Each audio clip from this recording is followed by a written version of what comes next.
When you think about how great empires declined, what comes to mind?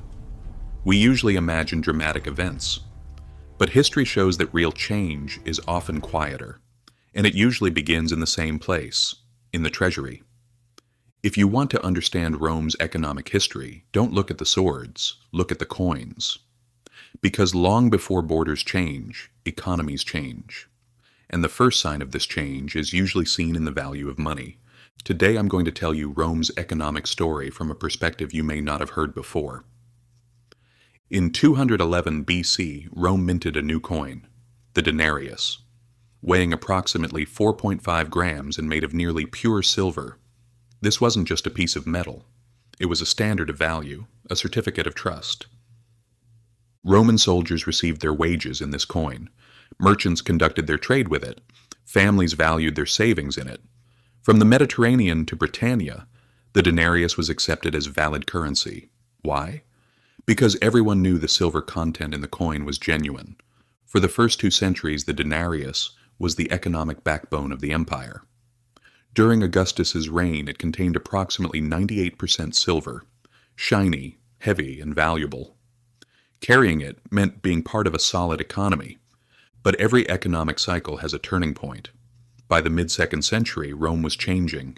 Imperial borders had expanded and administration had become costly. Defense, infrastructure, public services. The cost of maintaining the empire increased every year. Imagine the governance of that era. The treasury was struggling, taxes were already high, but obligations like wages, maintenance, and construction needed to be met.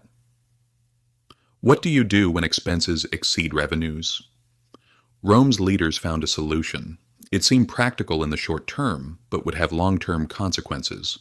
They began reducing the silver content in the coins. We call this debasement, reducing the value of money, lowering the purity. Think about it.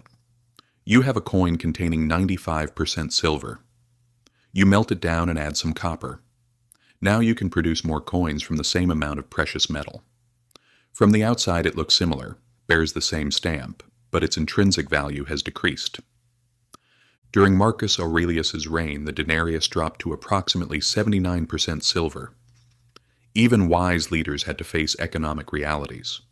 Later, during Septimius Severus's time, soldier wages were increased by 50%. To finance this, the silver ratio was reduced to approximately 50%. The cycle had begun. During Caracalla's time, the currency was debased even further.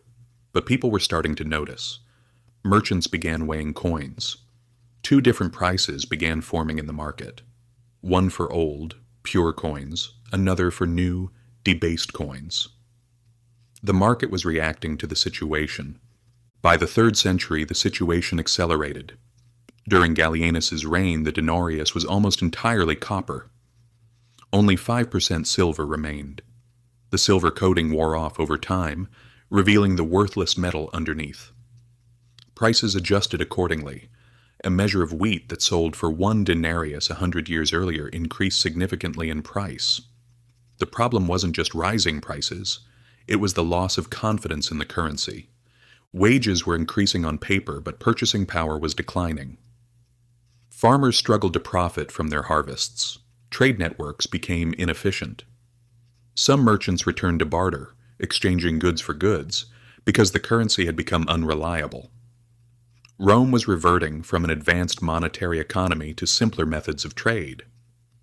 Between 235 and 284 AD, Rome experienced a period known as the crisis of the 3rd century. Leadership changed frequently. The economy was unstable.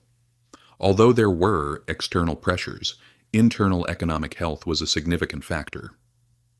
When a currency loses its stability, the entire economic system faces difficulties. When Diocletian came to power in 284, he attempted to stabilize the economy.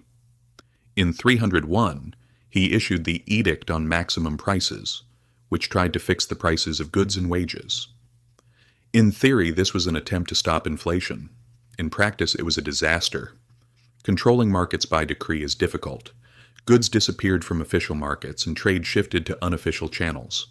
Constantine, who came to power in 312, tried a different path. He introduced the gold standard. He minted the solidus, approximately 4.5 grams of pure gold, and importantly, he maintained its purity. The solidus preserved its value for centuries and became the currency of the Byzantine Empire. However, this stability came too late for the Western Roman economy, which had already suffered deep structural damage. In 476, the Western Roman structure officially dissolved. So you might ask, what does this history teach us today? History offers us patterns. We saw similar patterns in post-World War I Europe, where printing money to pay debts led to hyperinflation. We've seen it in modern examples like Zimbabwe. Different times, different names, but the economic principle remains the same. When money supply expands without corresponding value, purchasing power typically declines. Today's economic systems are more complex, with concepts like monetary expansion and monetary policy. So what can we learn from this history? First, understanding value. Money is a tool. Its value depends on trust and stability. Second, diversification. In Rome, those who owned land and physical assets generally fared better than those who only held cash. Diversifying assets is a timeless principle. Third, economic awareness. Understanding how money works helps us manage changes. History provides a roadmap for cause and effect relationships. Fourth, adaptability. Systems change. Being aware of economic cycles enables better preparation. Rome's story is a powerful economic lesson. The changes in the denarius didn't happen overnight. It was a gradual process. Those who paid attention to details saw it coming. So, history doesn't just tell us what happened. It teaches us what to watch for. If you enjoyed this video, please don't forget to like. Thanks for watching.